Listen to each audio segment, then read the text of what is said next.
SNS College of Technology, Department of Artificial Intelligence and Data Science, Principles of Operating System. This session, we are going to have a discussion on operating system structures.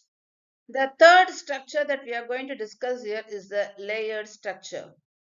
A layered structure in an operating system divides the operating system into different layers where each layer has a specific function, and each layer uses services from the layer below it and provides services to the layers above it. The lowest layer here works with the hardware, and the top layer or the uppermost layer interacts with the user. This design makes the system easier to understand, easy to maintain, and easy to debug.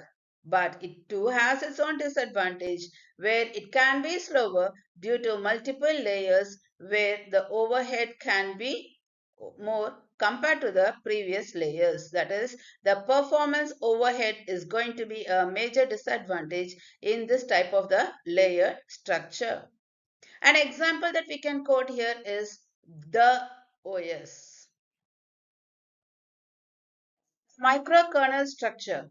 A microkernel structure in an operating system keeps the kernel very small by including only the basic functions like the process management, memory management, and inter-process communication. Other services such as device drivers and file systems run in user mode. This design improves the security and reliability because a failure in one service does not crash the whole system, but it may slower due to extra communication between the components. That means the disadvantage here is the communication overload. A simple example can be quoted for this type of an operating system structure is the Mac, Minix, and QNX operating systems. The diagrammatic representation here explains our discussion where we can see every components are being put up as smaller functions or basic functions operations like the applications IPC, interprocess communication, the server, the Unix here, the device drivers, and the file server, where they are all making up the microkernel structure. The modular or the hybrid structure. A modular structure in an operating system is a design where the OS is divided into separate modules and each module performs a specific function. These modules can be added, removed, or modified independently without affecting the entire system. You can see here in the diagram the device and the bus drivers, the miscellaneous modules, streams modules, loadable system calls, file systems, executable formats, and scheduling classes are all put up as separate modules where each module can be added or removed depending on the user convenience as per the application requirements.